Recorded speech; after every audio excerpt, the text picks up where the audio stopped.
Hi, welcome. My name is Angelina, and after being annihilated by 4th gen boy group stans, because some of you guys refuse to believe that your fave is lip sync, I thought why not come back for round 2?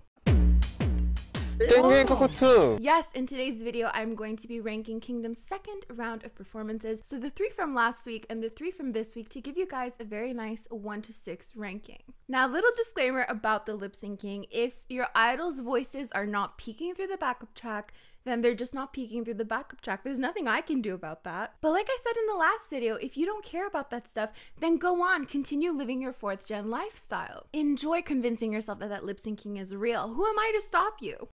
All jokes aside, I will try to go into a little bit more detail about the lip syncing so you can understand where I'm coming from, as well as the multiple faces of live singing and so on. But honestly, if I'm not hearing that rawness, then it just isn't there. We can jump through as many hoops as we want, make as many excuses as we want. If it's not there, it's not there. And trust me, I saw my fair share of excuses. Felix wasn't singing live because his microphone broke, even though he started off the performance with a perfectly fine mic. But Felix was actually singing for Hyunjin, but Han was actually singing for Felix, who was singing for Hyunjin. So actually Han was singing for everyone. Listen, my friends, I've heard it all at this point. And frankly, I don't care.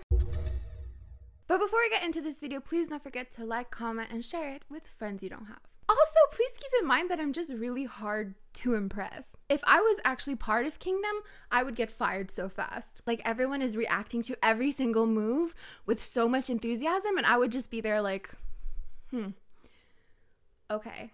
So for this second set of performances, it was actually a lot harder to rank them. I feel like every group really stepped up their game. So let's just get into the ranking.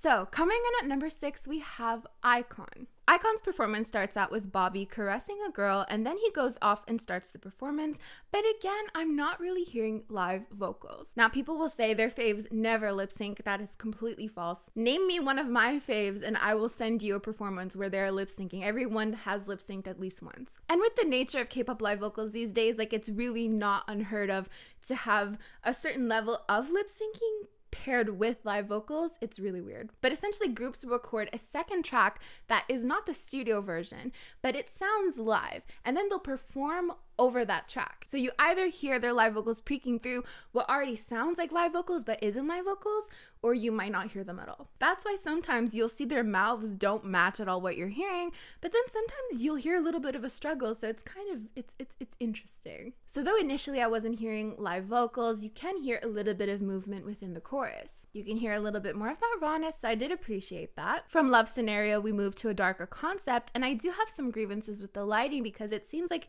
there's some interesting hand movements going on, but you can't really see them. But that's obviously Mnet's fault. The thing is, just the beginning of the performance, I wasn't really blown away. I feel like they didn't really bring anything super fantastic forward. Don't get me wrong, there are parts of the performance where they're having fun, and I really enjoyed their energy, especially when they started dancing. I really enjoyed that, and I've read some comments saying that Ikon aren't really dancers, but so far I've been really impressed with the energy and choreography that they've brought forth. But other than that, I feel like it wasn't the most memorable, which is why they rank number 6.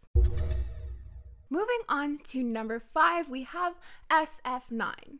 So SF9 last week ranked at number 6, and I'm going to tell you why I ranked them higher this time. I just found that this performance in particular, compared to Ikon's performance, kept my interest throughout the entirety of it. You know, from beginning to end, I was really intrigued. From beginning to end, it was quite interesting. SF9 performed Jealous, and this stage starts out with a member's 2 armored fingers, and it's quite dark and quite sultry. We see the members are wearing these red silk shirts with gold accents and red velvet pants. I know. So as we get into the choreography, we can see them dancing with their backup dancers, which I thought was a really interesting addition to the stage. And there was this one move where the dancers are like on the members' shoulders, and I think one of the members actually fell. You see he goes down quicker than the rest of the members, but he played it off really well. And looking at the performance itself, it seems a bit clearer, but these screenshots actually make it look like the member on the left was a little bit late, but you can let me know what you think of this in the comments below. On that note of choreography, however, I do think they had quite a solid choreography. choreography. It was very passionate, you know what I mean? I really loved what they did with the backup dancers again. But I also felt that their expressions were quite blank most of the time, which is a personal pet peeve of mine. I find that's quite typical when groups do this sultry concept.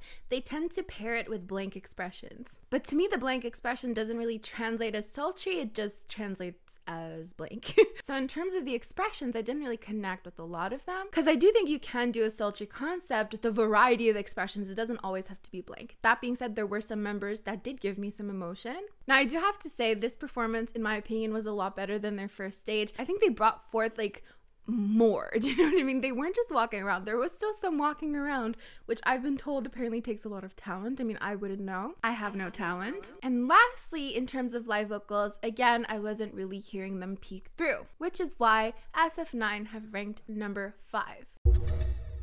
Moving on to number 4. So Stray Kids' performance starts out with bodies underneath this huge white sheet of sorts. So you just see the outlines of the bodies. And from there, we really see this puppet theme, with members being controlled by backup dancers. And finally, we see their props have lights on them this time so we can properly see them. One of my critiques from last week is that they had really cool props, but you couldn't really see them. So this time it was lit up, and I really appreciated that. It made everything look that much cooler. However, I felt like the energy at the first part was a little bit lacking. It felt a little bit stiff, but then they got their energy back after that first part. We heard some of Han's live vocals and then commenced God's Menu. For the beginning of God's Menu, I feel like the backup dancers really outshined them because like it was so cool when you looked below the members. Again, we have this white sheet and it's moving around, and then the sheet was pulled away to reveal dancers in line. But I feel like this is where their energy really starts to pull through. We hear Changbin's live vocals, of course, but then came the coolest part of this choreography, and it's basically Bangchang's part. I could hear his vocals peek through ever so slightly during this part, but this really stood out to me because he's standing on this platform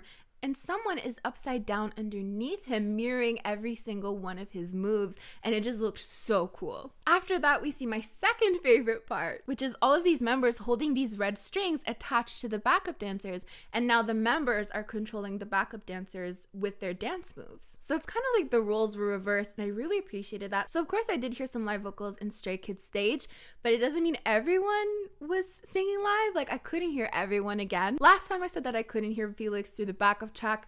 My goodness, I heard so many different stories. Not one of them were the same. Felix's mic broke, even though he started out the performance with a perfectly fine mic. Felix was actually singing Hyunjin's part, but Hyunjin actually wasn't there, even though I physically saw him there. And then Han was actually singing for Felix, who was singing for Hyunjin, so Han was just singing for everyone. It was kind of a mess. Here's the thing, his voice might just be too deep. It just isn't overpowering the backup track. He could very well be singing live. I'm just not hearing that peek through. And it is what it is. He could be giving it his all, and I'm just not hearing it peek through. That's literally it. Either way, I still couldn't hear Felix. You could see him like moving around doing this floor move, and you heard absolutely no movement. And that's okay, because I still could very much feel the energy from the stage in general. Moving on to number 3, we have Ateez. I know. I would make an excuse that I spent an absurd amount of money on their Japanese album, therefore you're not allowed to get mad at me, but I just, you know, I think the damage has been done. So last week, one of my complaints is that Ateez took too long to set up their performance.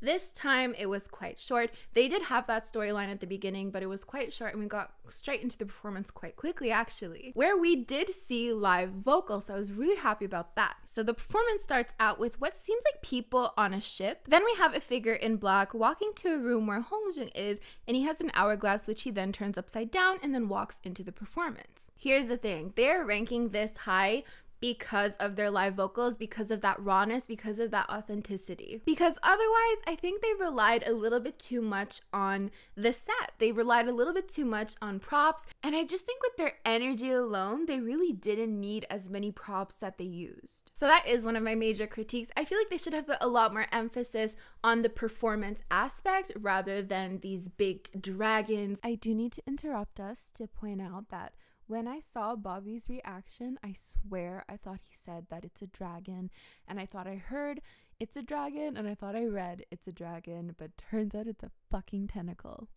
Because I feel like the rawness itself could have carried the performance. I'd rather remember elements like Dongho's high note, because at the end of the day, props, you know,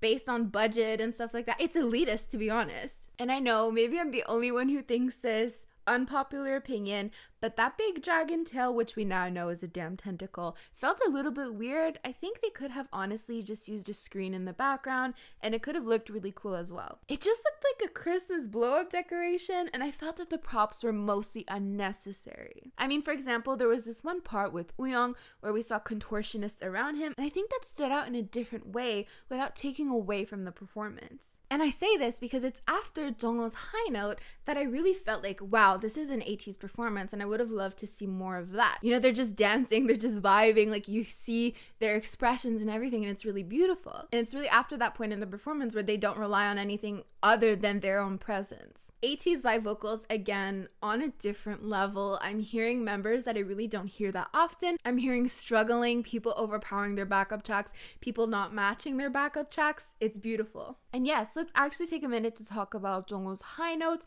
because it did feel like a little bit of a struggle, but honestly, I feel like we don't see elements like this very often. At the very end of his note, we hear this kind of screech, like there's so much authenticity. It sounds authentic, it looks authentic, and I just really applaud him for that. And then of course, we end off with Seonghwa's live vocals, and you hear that struggle. So yes, Ateez made it to number 4. So yes, even though I wasn't really a fan of a lot of the props, all of these other elements put together, honestly, their energy, their very consistent energy throughout the entirety of the performance is what have landed them at number 3. So now we have number 2, which is a little unexpected. I'm not saying that I didn't think I would like BTOB, but just based on their first performance, I was like, they really need to give me something different based on what kind of competition this is, because I did like their first performance. It was beautiful. But anyways, BTOB's stage actually starts out with sheets as well, and once the sheets are dropped, the performance starts. And I'm not gonna lie, I feel like the vocals at the beginning were totally pre-recorded, but just at the beginning, just like the very first line and the very last line of the performance didn't seem very genuine to me. And this is because once the second member starts singing, you really hear that difference in rawness. So if you compare the first line of the performance to the second part of the performance, you will hear day and night, it's a difference. You can even hear the movement in his voice as he goes to the ground while he's singing. So this performance was 100% busier than the first one, but it still had that level of simplicity where you can enjoy the vocals, but there's still stuff going on around you to keep you visually interested. So not only do we have just like these wonderful magical vocals that feel so raw, that feel so authentic and beautiful, but you're also super interested in like what kind of story they're telling. Now they did use props, but I feel like it wasn't 100% reliant on the props. Like the props were a nice little backstory, but you know, it wasn't the main focal point either. BTOB really brought forth everything that I said was lacking in the last stage. So I literally have no reason to not rank them high. We even have this sword scene, which I have to say was filmed terribly, but that's on Mnet. I really have nothing else to say. BTOB ranks number 2. Coming in at number 1, I feel like the moment I saw this stage, I was like, how is anyone going to top this? I don't think that's possible. Now I have a lot to say about this stage, and I'm going to tell you in detail why it is number 1. So the Boyz performance starts off with one member seemingly chained up underwater, and then we switch to this POV style setup with 2 arms guiding us through a snowy scene. We then see another member chained up, and the arms unchain this member. So basically we'll say like we're the arms, okay? So we're unchaining the member, and then we get blindfolded. And when the blindfold is lifted, we see the performance actually start. Now this performance deserves number 1 for so many reasons. They did use props, but it really wasn't as significant as I feel like the rest of the stages were. Except for Ikon. Ikon really didn't use many props either. They for sure did not rely on the props. I feel like if you took away the props from this performance, it would be the same performance. Like this POV style setup really takes the cake. And I don't think we can say that for a lot of the other performances. I feel like if you took the props away from the other performances, they might suffer. However, the Boyz again did so much with so little. With such a simple concept, like this POV style concept is so simple to execute, but really offers so much intrigue. We're being brought from like one side of the stage to another. We're able to look around and feel as though we're looking around ourselves, like we're controlling the camera almost. And it's not even that this performance was perfect. Like I I don't care about perfection. We all know that. I love hearing mistakes in vocals. I love seeing mistakes because that means the performance is authentic. And I did see some mistakes and they played them off so well. Like they recovered from those mistakes so well. Like this one member tried to grab the girl's hands and then he missed, but then he just went back and grabbed it again. And it just seemed quite natural. He played it off really well. And in terms of like their facial expressions, like I said, for some of these concepts, I think it's more common to have blank expressions, but I feel like the majority of them are really giving me emotion in their facial expressions, and I love that so much. I could just feel their energy through their facial expressions alone. And I think that's exactly what a performance is supposed to do, entertain you and take you to a different universe. And this snowy universe was definitely something I wanted to know more about. There was this one part where a member is hanging by a rope with his on his hand, and I kind of saw a little bit of the behind the scenes on Instagram or something, and it looked like he fell, like he was supposed to be holding on with his elbow, but he kind of slipped and it was only his hand holding on. But when his part came on, like he just switched to performance mode right away and he made it work. And this is just another example of how you don't need to make use of really big props, because they just used a screen behind him to make it seem like he was falling. It visually looked amazing, but there wasn't really much to it. Another scene that I thought was really cool was the use of the sheet. I feel like a lot of them used sheets in this performance. We see a member against the sheet and then people behind the sheet grabbing at him and actually like dancing with him, and you even see the shadows of their hands. But my friends, on top of all of this, on top of all of these things that I'm telling you right now, all of these details, all of these immaculate little things that come together to make this performance what it is, there was also live vocals. Yes, I was over the moon excited finally, because I was a little iffy about putting them number one last week because I didn't really hear the vocals peeking through. People were saying that Sonwoo's rap was live and that he really practiced his pronunciation. Here's the thing. It didn't feel raw to me. If his rap was live, it was very edited to the point where it didn't feel live, where it didn't feel raw. To me, it really seemed like LAR, like it was pre-recorded. But again, if it was live, it was really edited and you didn't feel that rawness. But in this performance, you really heard that rawness. You can hear members not matching with their backup track. You could hear members overpowering their backup track, and especially near the end, that's when the most rawness really peeked through for me, which is why the Boyz ranked number one for the second time in a row. And that, my friends, is where we're going to end today's video. Don't forget to let me know in the comments down below how you would rank each of these performances. And also, since it's getting harder and harder to rank these performances, I'm going to implement a different ranking system. So I'm going to be ranking each group performance in terms of energy, choreography, and live vocals. If you have any other suggestions, please let me know.